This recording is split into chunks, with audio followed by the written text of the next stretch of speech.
Bien, buenas tardes a todas y a todos. Sean bienvenidas y bienvenidos nuevamente a las actividades de este foro del Instituto Mexicano de Ingenieros Químicos 2022 en su sede Coatzacoalcos. Vamos a continuar con la serie de ponencias que tenemos esta tarde para todas y todos ustedes. A continuación recibiremos la ponencia del doctor Jaime Sánchez Valente del Instituto Mexicano del Petróleo, quien presentará la ponencia con el tema Reduciendo la huella de carbono, avances en la oxidación parcial de alcanos ligeros. El doctor Jaime Sánchez Valente es ingeniero químico egresado de la Universidad Autónoma Metropolitana Iztapalapa, donde también obtuvo su grado de maestría en química, de la cual recibió la medalla al mérito universitario. Realizó sus estudios doctorales en química con especialidad en catálisis y fisioquímica de interfaces. El doctor Valente ha trabajado en el Instituto Mexicano del Petróleo durante 22 años, desarrollando catalizadores heterogéneos para la industria petroquímica y de refinación del petróleo. Actualmente es gerente de desarrollo de materiales y productos químicos en el IMP, donde propone y supervisa diversos proyectos de investigación relacionados con la extracción, recuperación y transformación de hidrocarburos. Dejamos con ustedes al doctor Jaime Sánchez Valente.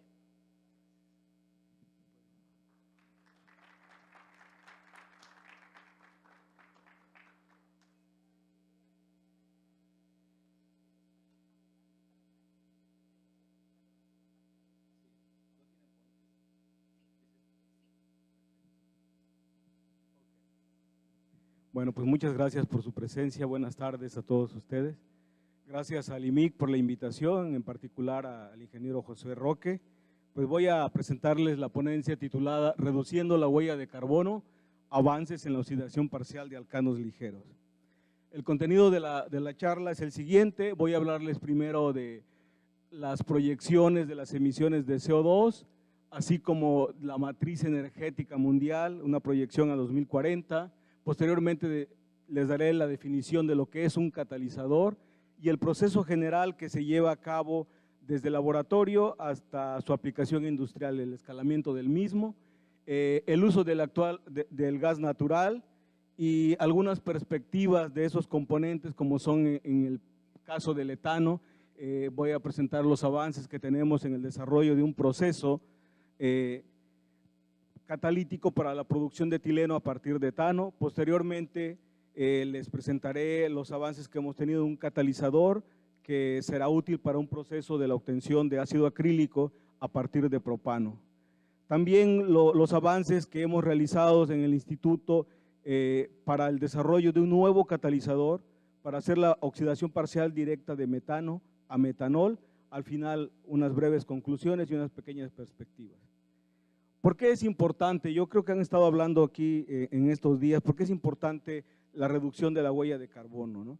Desde el punto de vista ambiental, si ustedes pueden ver la gráfica que está aquí atrás de mí, que se presenta, la curva roja de esta gráfica representa cómo estarían las emisiones de CO2 si seguimos utilizando combustibles fósiles y las consecuencias que tienen con ese ya muy sonado cambio climático, ¿no? Y hasta en películas lo vemos, ¿no? Vean las cantidades de las gigatoneladas de CO2 por año que se emitirían y el efecto en aumentar al menos 5 grados más la temperatura de nuestro planeta, ¿no? Obviamente eso pues, sería catastrófico de no hacer nada, ¿no? ¿Cuál es el escenario ideal? El escenario ideal sería el verde, ¿no? Donde el desarrollo económico, el suministro y la generación de energía sería romper con todo lo que tenemos ahorita y solamente tener un crecimiento verde y sustentable. Es hacia allá, hacia donde tenemos que ir. La línea azul que representa, yo creo que a lo que más, siendo realistas, podemos aspirar es una mezcla de ambos, donde la transición no puede ser de tajo, es decir, no podemos decir quitamos todos los combustibles fósiles y vamos a hacer solamente generación a través de fuentes renovables, porque eso no es posible. Ahorita van a ver en la proyección que les estoy presentando de ahí también. Y sinceramente, si todo sigue como vamos, yo creo que estamos más bien en una tendencia entre la línea roja y la azul, es decir, ni siquiera con ese desarrollo económico heterogéneo. Por lo tanto, me da gusto ver a jóvenes aquí. Para ustedes hay un montón de oportunidades, hay muchas cosas por hacer. Esta es una proyección de la matriz energética, ¿no?, a 2040. Esa es una proyección que sacó ExxonMobil, no cambia mucho con lo que sacaron otras petroleras. Y hay algo muy importante, uno diría porque son petroleras están poniendo esto así. No, también coinciden muchos con los resultados de la Agencia Internacional de Energía, por ejemplo, lo que está presentándose aquí. Si ustedes ven aquí, no sé si se alcanza a ver bien, pero del círculo superior del lado izquierdo es el porcentaje que se estaría utilizando hasta el 2040 todavía de combustible de hidrocarburos, de petróleo en pocas palabras, ¿no?, que es alrededor del 30%. El que le sigue es el gas, que está en el 26%.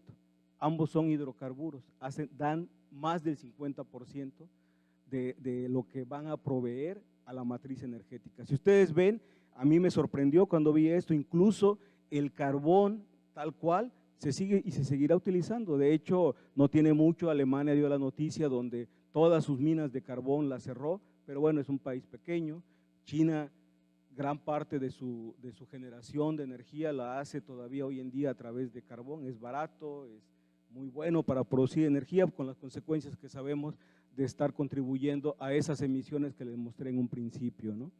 Está la biomasa que pues ahorita es un boom por todos lados, mucha gente trabajando, pero en realidad es bueno, es importante seguir trabajando en ello, hay mucho por hacer, pero la contribución realmente que se espera, al menos de aquí al 2040, es todavía marginal, es del 8%, al igual que la energía eólica, la solar, la nuclear, que están ustedes viendo ahí también.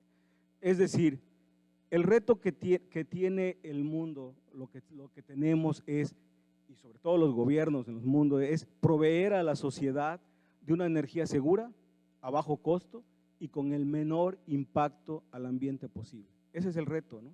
La demanda global de energía pues va a seguir aumentando, aquí se proyecta que sea un 20%, generalmente va un poquito acorde incluso con el crecimiento industrial de los países, pero también el de la población, y pues seguimos aumentando, ¿no? El otro es lo que les había dicho, que los hidrocarburos hoy por hoy seguirán siendo importantes todavía. Y eso es importante porque estamos, en mi caso, en el área de los hidrocarburos. Lo importante es cómo los usamos, cómo los transformamos, cómo podemos mejorar esos procesos actuales de tal manera que, si es posible, abatir completamente el efecto ambiental que puedan tener, o si no, al menos disminuirlo de una manera considerable. Algo muy importante, de toda esa demanda energética, la mitad viene de actividades industriales, que es nuestro ramo que estamos aquí, ¿no? ¿Y qué dice como conclusión en estos y en los otros Outlook que revisé? Pues el desarrollo de nuevas tecnologías es la clave, y eso es lo que les quiero presentar. Aquí les presento, ¿por qué les voy a hablar de un catalizador? ¿De qué es un catalizador? Un catalizador, la catálisis es importantísima, juega un papel trascendental. Se ha estimado que entre el 85 y el 90% de los procesos de transformación química que hoy en día existen utilizan algún tipo de catalizador, ya sea heterogéneo y homogéneo.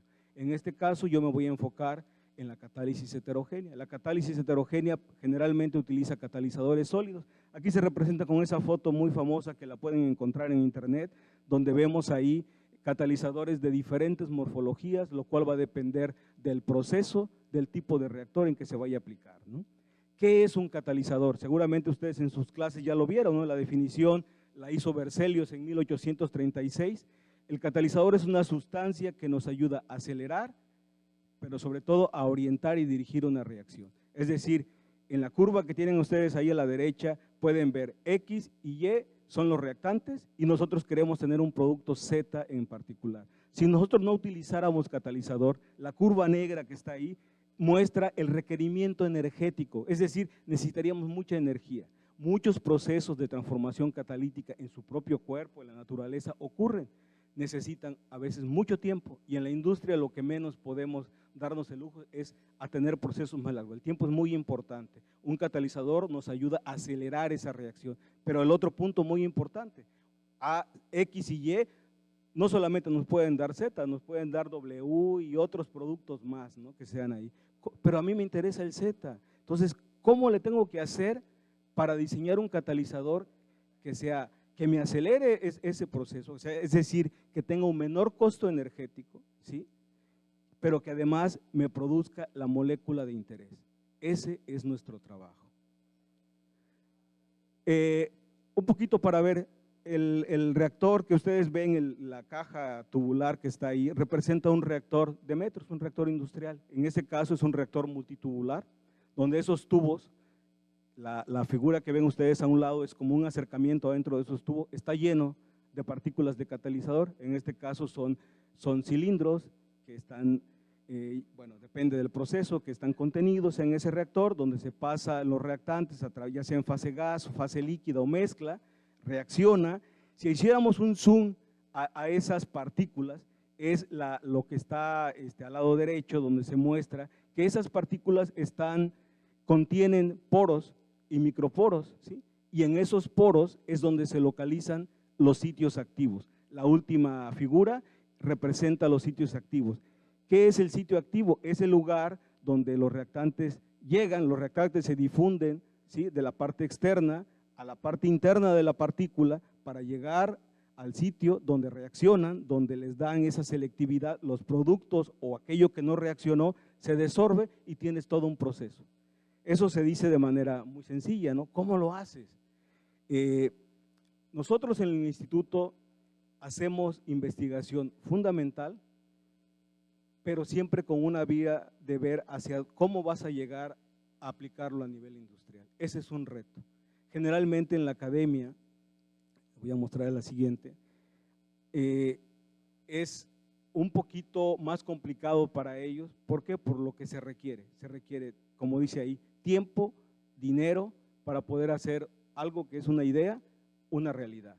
Este es un esquema simplificado de cómo se hace un proceso de escalamiento generalmente, ¿no? Si ustedes ven en la parte de abajo, ven ahí la parte del sitio activo de que yo les mostraba.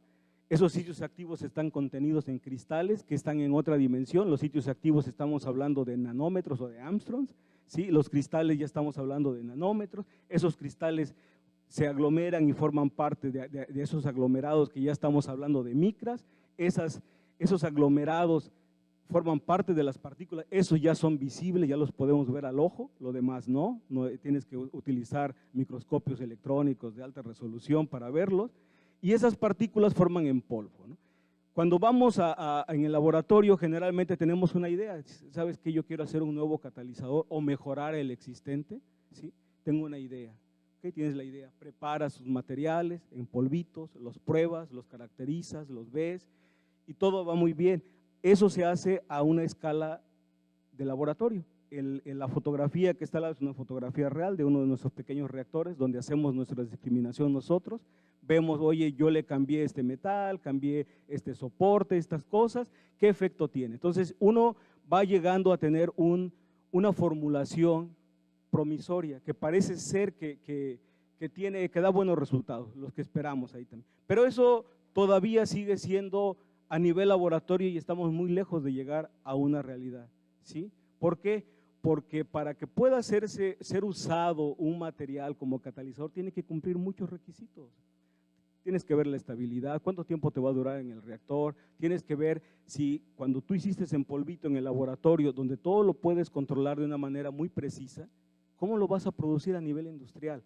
Y que no pierda esas características. Muchos de los desarrollos que se hacen en el mundo a nivel de investigación, con la parte de investigación que es muy importante, es fundamental hacerla, porque si uno no entiende a nivel básico y fundamental, no vas a poder enfrentar los problemas que se te presenten probablemente después o de mejoras que se requieran para el material.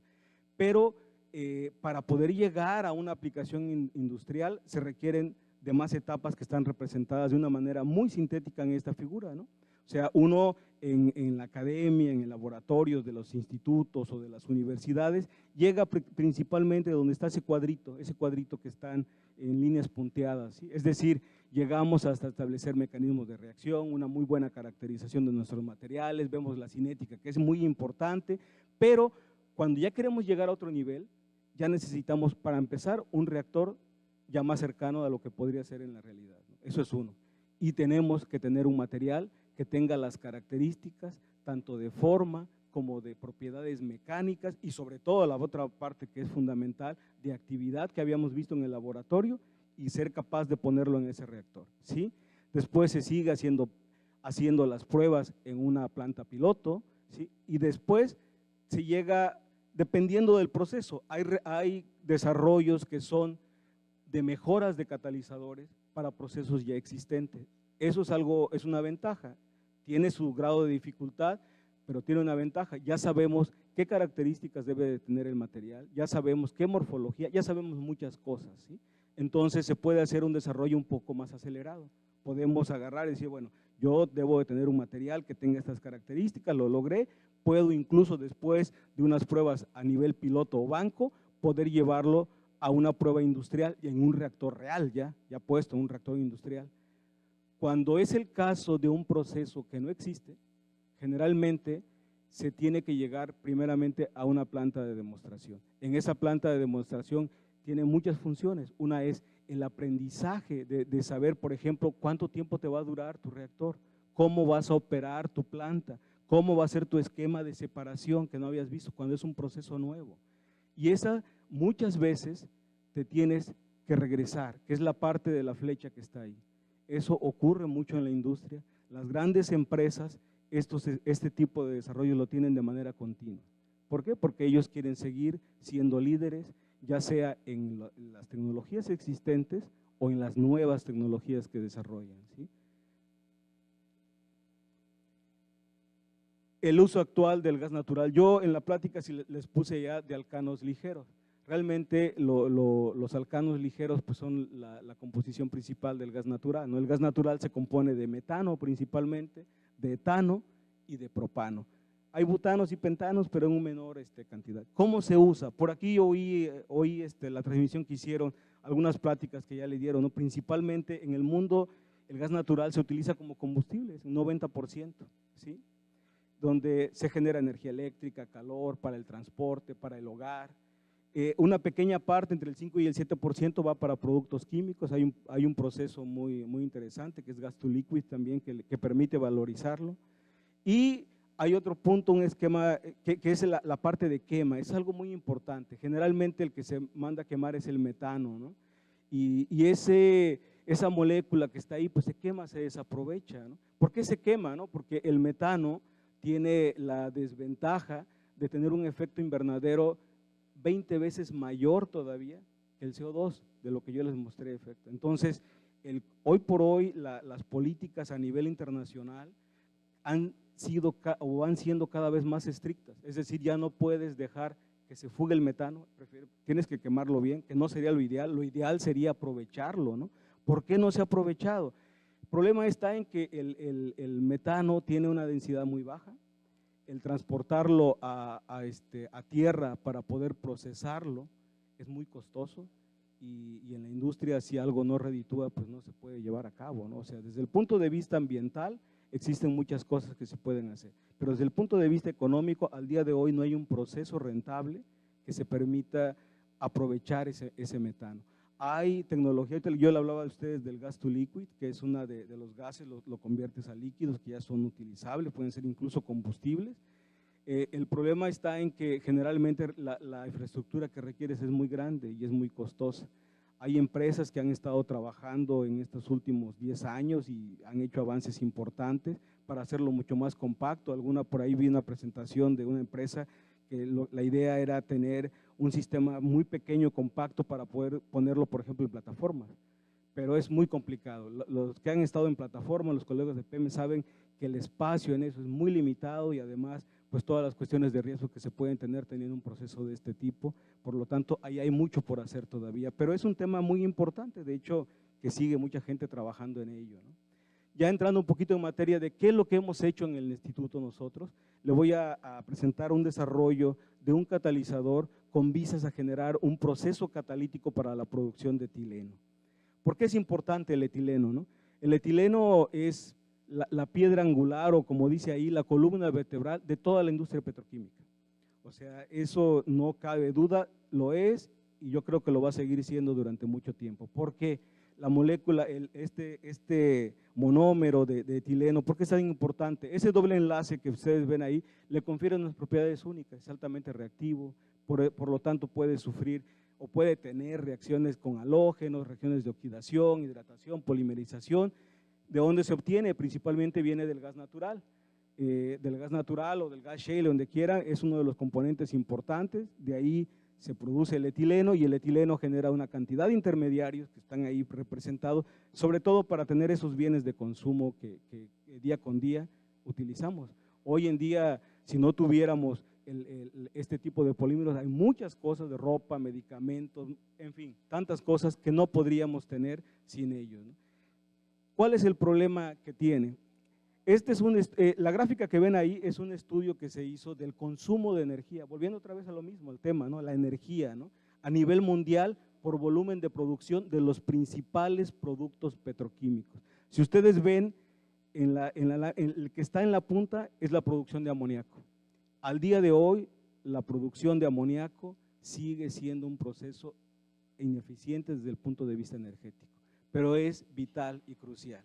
Si no produciéramos los fertilizantes que necesitamos para poder nutrir a la población, pues estaríamos en graves problemas. A pesar de ser un proceso tan ineficiente, sigue utilizándose y se seguirá utilizando. Hay mucha gente trabajando ahorita en tratar de desarrollar nuevos procesos. Ha habido avances, hay mucho por hacer todavía, ¿sí? Y sigue del que le voy a hablar, del etileno. También les voy a hablar del propileno y del metanol, no lo pierdan de vista. Vean la cantidad de energía, ahí ya lo perdí, perdón, la cantidad de energía que se requiere de acuerdo con el volumen de producción. ¿Qué problemas tiene de manera general el proceso de producción de etileno? Al día de hoy la producción de etileno se hace vía pirólisis, es decir, pura fuerza bruta. ¿Sí? Tienen órdenes de pirólisis que están entre 800 y 900 grados, donde llega la molécula con vapor de agua y con esa temperatura se rompen los enlaces y empiezan a haber una serie de reacciones donde hay todo un esquema de proceso, ¿sí? Para que nos permitan recuperar la molécula valiosa, que en este caso la más importante es el etileno, ¿no? Tiene un alto consumo energético, genera, dado que requiere mucha energía, cantidades importantes de CO2, ¿sí? Les decía en la primera gráfica, todo va ligado. La metalurgia que se requiere es de alto costo, hay muchos trabajos constantes, por ejemplo, en desarrollar nuevas aleaciones. ¿Por qué? Porque los tubos, los hornos pirolíticos, que son tubos, están sujetos a un estrés térmico muy grande, entonces cada cierto tiempo se van taponando por depósitos de coque, se van pandeando porque los cambios de temperatura son muy bruscos, en fin, entonces se van trabajando en nuevas aleaciones, en manera de poder inhibir esa formación de coque para poder darle mayor tiempo de vida. Es una inversión muy grande que se tiene ahí para tener menos cantidad de paros, eso es dinero también para la industria, ¿sí? En fin, todo esto es lo que ha generado la idea de ver formas alternativas, ¿no? ¿Qué existe? Aquí es donde entra otra vez la catálisis, ¿no? Bueno, yo les dije, ¿no? Un catalizador es aquel que disminuye la energía y que además orienta de manera selectiva el producto que deseamos, ¿no? Ha habido varias propuestas, una de ellas es la deshidrogenación directa que está en la parte superior, ¿no? Dices, yo agarro mi molécula de etano, le pongo un catalizador y hay muchos conocidos a nivel industrial ya de deshidrogenación, produzco etileno y además produzco hidrógeno. El hidrógeno es un insumo muy importante para toda la industria de refinación, por ejemplo.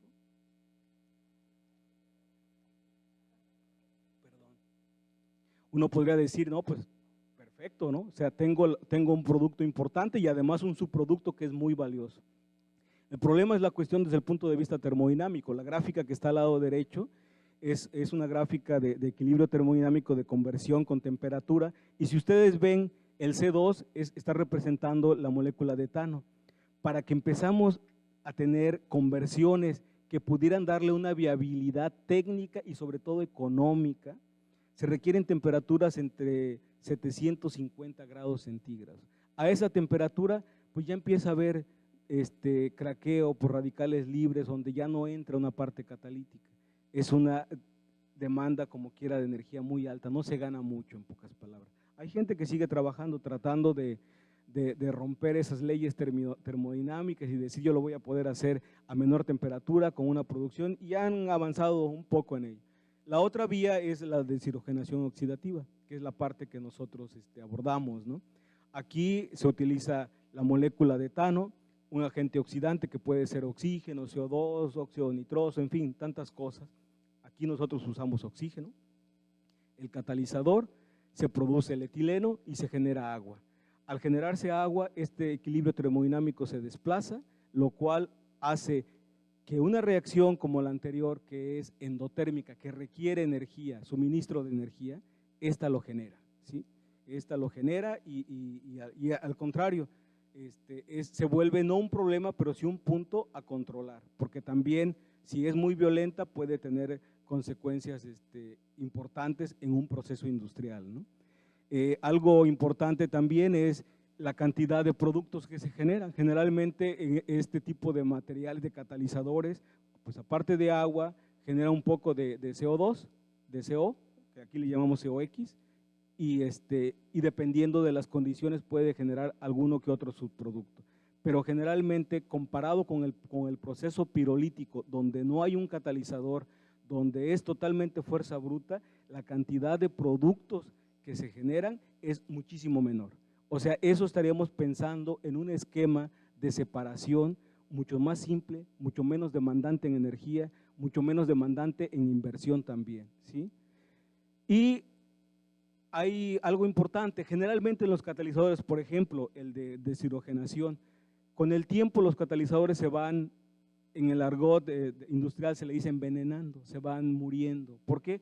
Hay depósitos de moléculas, de coque, y generalmente se tienen que regenerar o comprar nuevo para poder sustituirlo. Esta reacción tiene una ventaja, dado que al haber oxígeno, limita la formación de coque. Por lo tanto, el tiempo de vida de catalizador se hace mucho más largo, y eso es muy importante, porque si tú vas a tener un proceso donde lo vas a tener que estar parando cada año, cada 2 años para cambiar o regenerar, pues eso implica costo, implica muchas cosas, ¿no? Entonces, tú tienes un catalizador que lo puedes tener por 5 años, donde vas a estar obteniendo tu producto sin ningún problema, pues eso es algo muy bueno, ¿no? Ahí también. Las temperaturas de reacción son sensiblemente menores. Aquí les pongo menor de 400 grados. Nosotros, las temperaturas que hemos estado utilizando andan entre 350 y 380 máximo lo que requerimos. Nada que ver con las temperaturas de 800 y 900 grados centígrados del proceso actual. Esta foto que les presento aquí al lado derecho es una micrografía de alta resolución. Esos puntos brillantes que ven ahí son átomos de molibdeno, en este caso están representados en rojo, ¿sí? Y los átomos, los puntitos en azul, que ahí lo pusimos en azul, es vanadio, ¿no? Y tenemos antimonio que está metido en los canales, que después les voy a decir. Este es un catalizador que desarrollamos en el instituto, es un trabajo de muchos años, de muchos grupos de investigación, está registrado con la marca de IMP o de CAT. Es un catalizador, no es un polvo, lo van a ver ustedes ahorita. Pasamos por todas esas etapas que les mencioné en un principio, desde la idea, desde la prueba. De hecho, nuestro catalizador tiene una característica muy importante. Cuando nosotros empezamos a trabajar en este tema, fueron con los colegas de lo que era petroquímica, Pemex Petroquímica, hace ya más de 10 años. Nos dijeron, hay reportes, hay patentes ya de esfuerzos que han hecho en el mundo, quisiéramos que nos dijeran ustedes si pueden ustedes abordar este tema, ¿no? Y aceptamos el reto, dijimos que sí.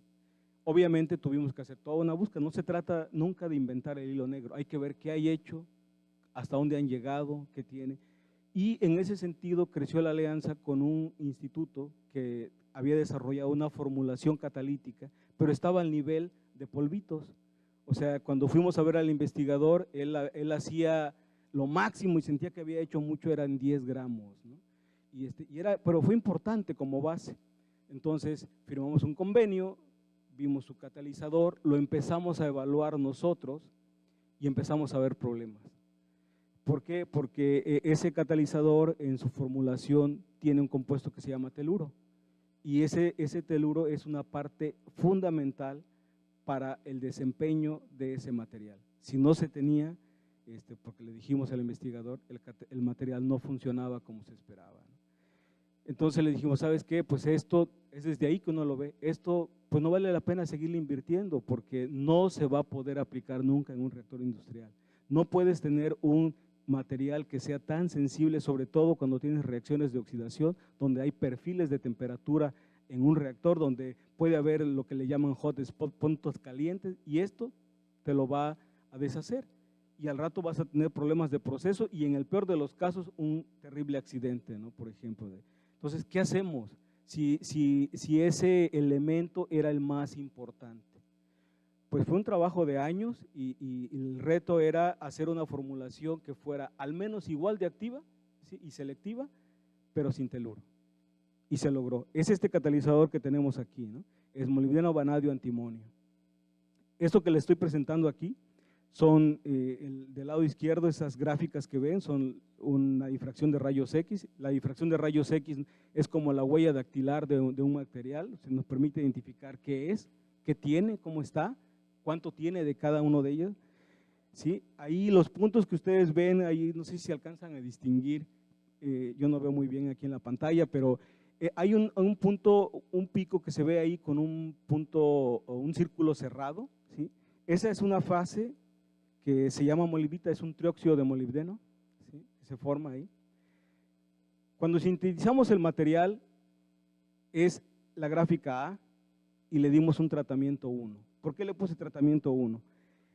En una reacción de oxidación hay dos elementos muy importantes que se tienen que tomar en cuenta, es el estado de oxidación de los cationes.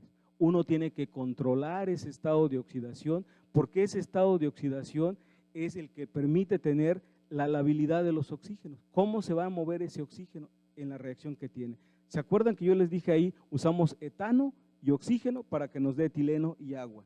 Ese oxígeno que va ahí en la carga no es el oxígeno que reacciona con la molécula. El oxígeno que reacciona con la molécula es el oxígeno que está en la red del material, del sólido. Ese oxígeno que viene en la carga es el que suple y vuelve a darle el suministro de ese oxígeno que tiene. Entonces el control y la selectividad se lleva de acuerdo al balance de estados de oxidación que se tiene. Y eso se lo digo porque es muy importante. La gráfica que ven ustedes en A, se ve muy limpia, tiene la fase que se identifica y se conoce, está patentado, reportado, que es la activa, ¿sí? Y no tiene nada más. Y ustedes ven, se valoran en las mismas condiciones, tiene una conversión del 17% y una selectividad no muy buena, de 81%. Entonces le dimos otro tratamiento, sigue estando en la misma fase nada más, vimos una mejora en la conversión, pero sobre todo en la selectividad. Tener una selectividad de mayor, al menos del 90%, es algo muy importante para la economía y para pensar en un proceso en eso de ahí también. Y entonces, entendiendo las bases, qué es lo que, dónde está el sitio activo, la foto que le puse, cómo podemos tener una mayor cantidad de esos sitios o una mayor accesibilidad, es ahí donde la investigación básica es fundamental. O sea, nosotros usamos muchísimas técnicas que aquí no se las estoy mostrando de caracterización para entender el sistema. ¿Cómo podemos hacerlo mejor? Entonces, viendo cómo se estaba comportando, le dimos un tratamiento 3, que tienen que ver con activación térmica, en aire y en atmósferas inertes. ¿Cómo se las das? ¿Cuánto tiempo? Eso es lo que hace la gran diferencia. Ese es el saber de nosotros ahí también. Entonces, vemos que con el tratamiento 3, es el mismo material, del mismo lote, nada más tratado de diferente manera y evaluado igualito. Pasamos de 17 a un 55% de conversión, pasamos de una selectividad de 81 a una de 90, y algo que nos sorprendió en ese momento fue, como les decía, que aparece una nueva fase. Sintetizamos esa fase por separado y resulta que no era activa. ¿Qué es lo que pasó? Bueno, el material, la actividad de ese material son unas partículas a nivel nanométrico, que son como varillas, así como esto, ¿sí? Y los sitios activos, que yo les vi en la foto, están en este plano, ¿sí? Hay sitios activos adentro, pero no todos son accesibles. Con el tratamiento que le dimos, porque usamos un aditivo diferente, a lo largo de las caras fuimos abriendo accesibilidad de nuevos sitios, y eso es lo que nos hace esa diferencia. Ese material que se remueve de parte de esta parte lateral es lo que genera esa fase activa, que además, si bien no es activa, le da una propiedad al material que es una estabilidad térmica también. Es decir, ganamos doble de ahí también. Esto que ustedes ven, que ahorita se lo estoy platicando y que pareciera tan simple y sencillo, lo es, pero nadie lo había hecho, fue lo que nos permitió tener esas 15 patentes que están en diferentes partes del mundo, en Estados Unidos, en Medio Oriente, en México, en Japón, en China. ¿Por qué? Porque creemos que es un desarrollo importante, que si se llega a donde queremos llegar, que es a un proceso industrial, podríamos tener la posibilidad de explotarlo en diferentes regiones.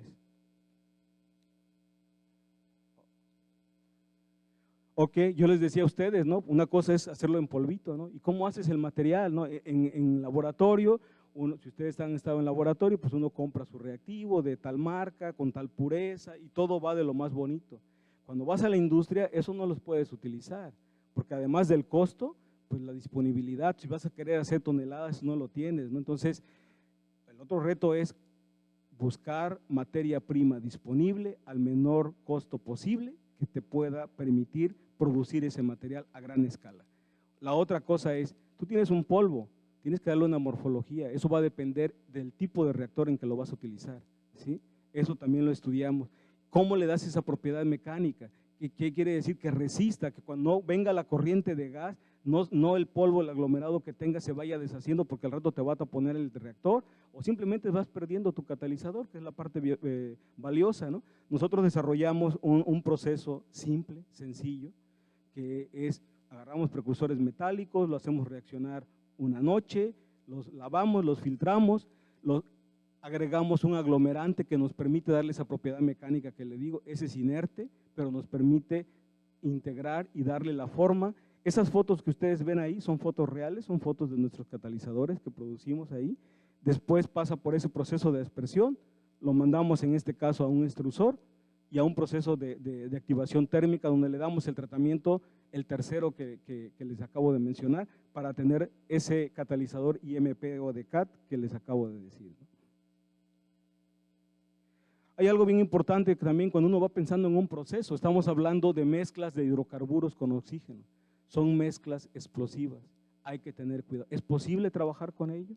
¿Cómo es posible? En un principio empezamos a trabajar con aire, ¿sí?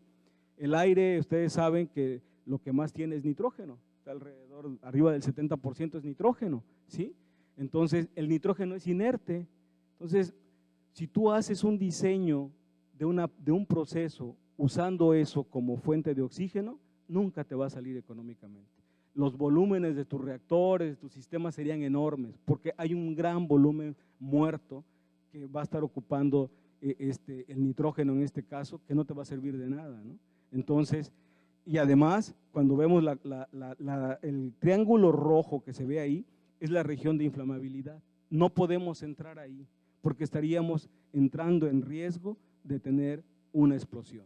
Entonces, además, nos deja bien cerca de ahí. ¿Qué le podemos hacer? Bueno, empezamos a ver, y si usamos en lugar de oxígeno un diluyente, metano, por ejemplo, que además tiene una capacidad calorífica mejor, hicimos unas pruebas, vimos que además, si ustedes ven el círculo que está subrayado en la parte superior, nos aleja completamente de esa zona de explosividad que tienen ahí. Entonces, es una ventaja. La otra es, bueno, y si usamos directamente puro oxígeno nada más, es posible trabajarlo también. Entonces, cuando uno va pensando ya, además del catalizador, queriendo ver cómo sería un proceso, se tienen que ver todas estas cuestiones porque son importantes para la seguridad. Este es un reactor que construimos ahí en el Instituto Mexicano del Petróleo, ¿sí? Aquí está la figura de lo que contiene. Si ustedes ven todos esos cables amarillos que están ahí, es un reactor de 1 metro más o menos, que a todo lo largo del reactor le pusimos sensores, o sea, termopares. ¿Por qué? Porque aquí el control del calor es fundamental. Queríamos ver cómo a lo largo de todo el tubo se va distribuyendo, cómo es la hidrodinámica del calor incluso, ¿no? Ahí, ese transporte de calor que quizás ustedes ven en sus clases, ¿no? Aquí es fundamental, ¿sí? ¿Por qué? Porque pues tienes que evitar al máximo eso, si no al rato se te va a fundir a la mitad, ¿no? Ahí también. Esto nos permitió generar y sacar, aparte de toda la cinética, un simulador, porque es un proceso que no existe, que nos permite ahorita lo tenemos en 2 dimensiones, faltan todavía cosas, siempre se tiene que ir mejorando, pero ya nos permite más o menos ir viendo cómo podríamos o cómo podría ser un reactor a nivel industrial, qué nos haría falta, en fin, es algo muy importante. Perdón, ok. Esto es a nivel así muy global, un esquema de cómo sería el proceso catalítico, ¿sí? Ese tubo que ven ahí está representando un reactor multitubular de miles de tubos, ¿sí? Y donde el esquema de separación sería muchísimo más simplificado, ¿sí?, de lo que existe actualmente. Además, hay algo bien importante en el proceso actual, todo el esquema de separación también es muy demandante en energía, porque casi son criogénicos todos, ¿no? Entonces, hoy en día hay muchas áreas, hay empresas incluso en el mundo trabajando en utilizar, por ejemplo, membranas, que son mucho más selectivas. Todavía hay mucho por hacer, pero esa sería una vía muy importante para poder sumarle y tener un proceso realmente disruptivo y que sea competitivo con cualquiera, ¿no? Le voy a hablar de manera muy rápida, no sé cuánto tiempo me quede, creo que ya me queda poco, del proceso de obtención de ácido acrílico a partir de propano. Eso es importantísimo, el ácido acrílico es muy utilizado. El ácido acrílico, para que sepan, viene en todos los superabsorbentes, o sea, en los pañales de bebé, se utiliza para la fabricación de eso, para las tallas femeninas, por decirlo así, ¿no? O sea, y algo que nos dimos a la tarea cuando empezamos este proyecto es de que en México importamos, somos deficientes de aquí. Aquí hay algunos industriales, yo creo que son nichos de oportunidad de verdad de poder hacer cosas en nuestro país, ¿no? Nuevas. Y ¿cómo se hace actualmente, no? Actualmente se hace, es la ruta de arriba que le estoy presentando, es a partir de propileno. El propileno se obtiene, gran parte se viene del cracking catalítico, ¿sí? El propileno ya es una olefina, ¿sí? Se pasa a un reactor que tiene un catalizador, que ahí está esa composición, se hace una oxidación parcial, se obtiene la acroleína es muy tóxica, se tiene que hacer reaccionar rápidamente, se pasa a otro reactor que tiene otra composición y se obtiene el ácido acrílico deseado, ¿no? La propuesta que nosotros tenemos es, oye, ¿por qué tienes que poner para qué hacer propileno? Si ustedes vieron en la gráfica que les mostraba, el propileno tiene una demanda energética importante también. ¿Por qué no usar directamente el propano, no? Además, si ustedes ven el costo del propileno de ese tiempo, cuando hicimos, costaba $800 la tonelada y el propano 250. Cuando ustedes ven el costo del ácido acrílico, que cuesta, en ese tiempo costaba $2,500 la tonelada, cuando ven el aumento de 1 a 10 del valor de una molécula, es ahí la riqueza que tiene y es realmente la oportunidad que tendríamos como país de poder tener riqueza económica y obviamente también desarrollos tecnológicos propios, ¿no? ¿Qué es lo difícil? ¿Por qué se tiene que hacer en 2 etapas? Por eso que le estoy poniendo ahí una reacción muy simplificada de lo que es. Si todo fuera bien, pues sería ideal, ¿no?, pasar del propano directamente, hacer el propileno de manera que se forme como intermediario, no que lo separes, que lo veas, que reaccione y que te dé el ácido acrílico, ¿no?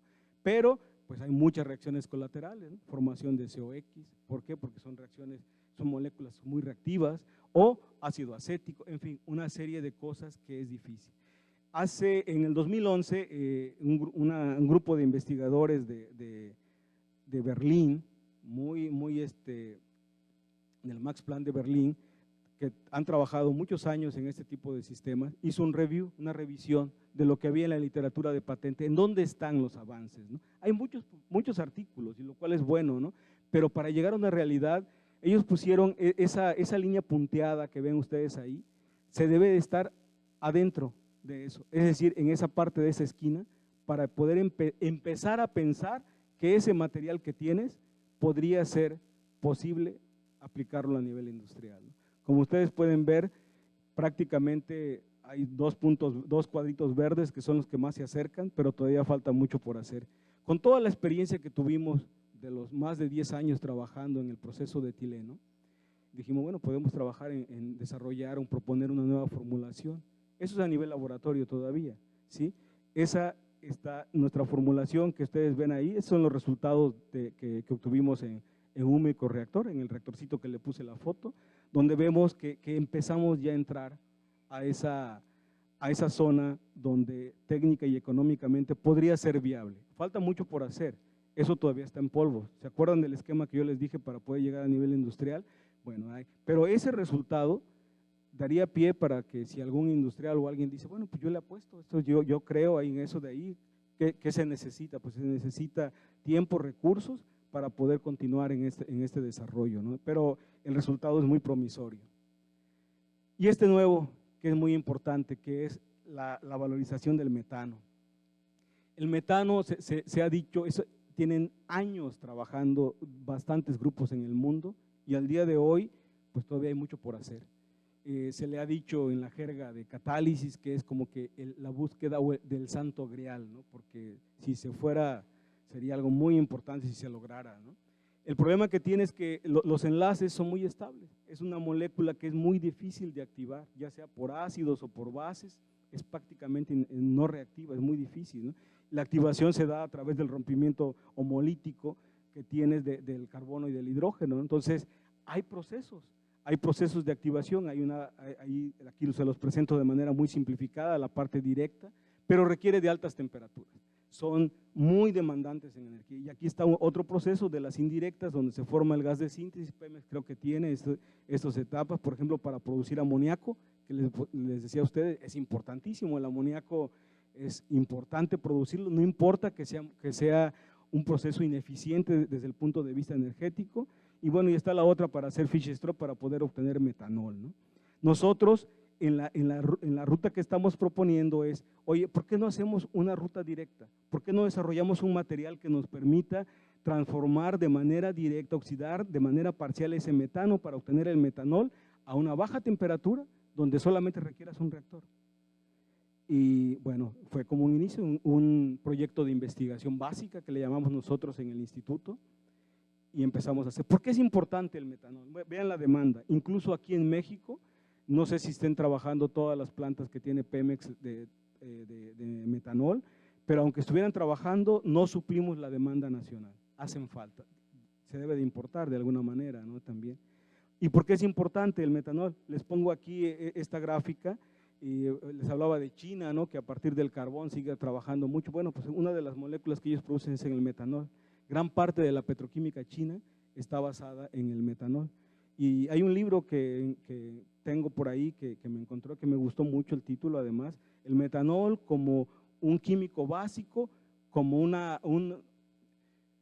fuente de energía para el futuro, ¿no? Vean todos los productos que se pueden obtener de ahí también. Por eso era la idea, si tú quieres realmente darle un valor a una molécula, pues entre mayor cantidad de productos valiosos puedas obtener, pues tendrás más chances de poder llegar a un nivel de aplicación industrial. ¿Cómo se hace el metanol actualmente? Se pasa el metano, se pasa un reformador, vean las temperaturas que requiere el reformador, entre 700 y 1000 grados, es un catalizador base y níquel. Después se forma el gas de síntesis, se manda a otro reactor, donde las temperaturas son más bajas, pero vean las presiones, están entre 100 y 200 atmósferas, también eso es algo que hace ineficiente, pero hoy por hoy se sigue produciendo por ahí. Nuestro reto era decir, bueno, podemos hacerlo que trabaje a menor de 250 grados centígrados y atmósferas entre 15 y 40, y empezamos a probar materiales, ¿no? La desventaja actual, le digo, es la alta demanda energética, la baja eficiencia que se tiene. El nuevo proceso es una reacción exotérmica otra vez, como todas las reacciones de oxidación parcial. Sería un proceso muy simple y al día de hoy, si ustedes se meten en internet y pónganle metano, oxidación parcial o nuevas cosas, le van a salir artículos que vienen publicados de las revistas más prestigiosas, Nature, Science, las especialidades de catálisis, donde hay grupos en todo el mundo trabajando. Vías catalíticas, electrocatalíticas de diferentes maneras. Es un reto que se tiene de ahí. Nosotros nos inspiramos en un artículo que salió en Nature en el 2017, está puesto ahí, la doctora que lo publicó, María Flixiani Stefanopoulos, en una universidad gringa, ¿sí? Presentó ese trabajo y lo destacaron mucho, ¿sí? El resultado es el que está presentado en negro al final de la tabla, es el mejor resultado que viene en ese paper, en ese artículo, donde pueden ver cuánto forman de metanol, de hecho forma más ácido acético que metanol, pero el ácido acético es valioso también, es importante, ¿sí? Y vean la selectividad que tiene una selectividad a metanol baja, menor a ácido acético, CO2. Nosotros en el instituto, pues, de mucho tiempo hemos estado trabajando en zeolitas, tenemos patentes sobre zeolitas. Entonces dijimos, bueno, pues vamos a tratar de desarrollar materiales nuevos utilizando metales que no sean ni rodio, ni paladio, ni platino, metales muy costosos. Utilicemos metales simples, metales que sean abundantes. Usamos hierro, usamos níquel, en fin. El hierro fue el que mejor resultado nos dio, aunque ahí dice M1, pues uno de ellos es ese, ¿sí? Y ustedes pueden ver los resultados que tenemos a ese nivel, fue a nivel laboratorio, en un reactorcito de ese tamaño, ¿sí? Pero los resultados son muy interesantes.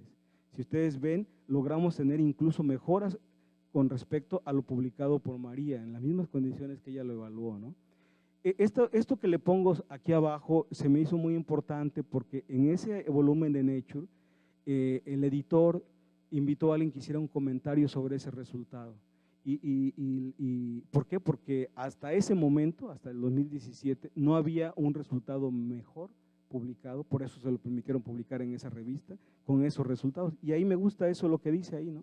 A pesar de ser conversiones tan bajas con ese artículo que publicó, ¿sí?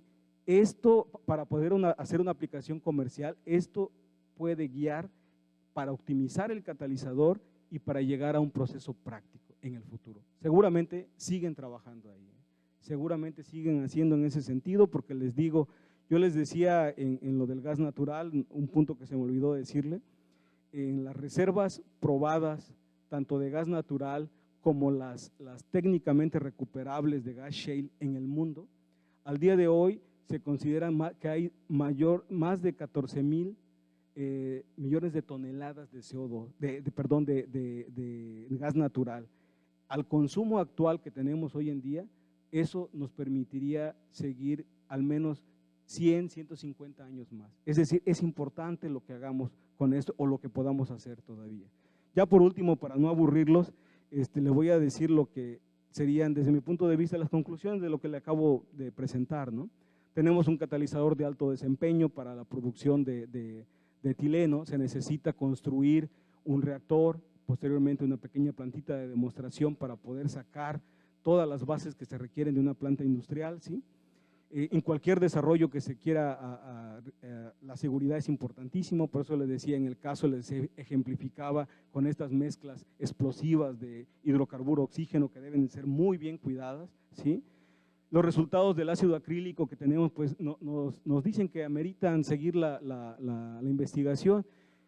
Ahorita me recuerda algo nada más, yo con mis clases cuando era estudiante como ustedes, de doctorado, me acuerdo que uno pues, estaba estudiando de una manera fundamental y me acuerdo que llega alguien de la industria y nos dice, ya sabemos que la investigación no tiene precio, pero sí tiene un costo.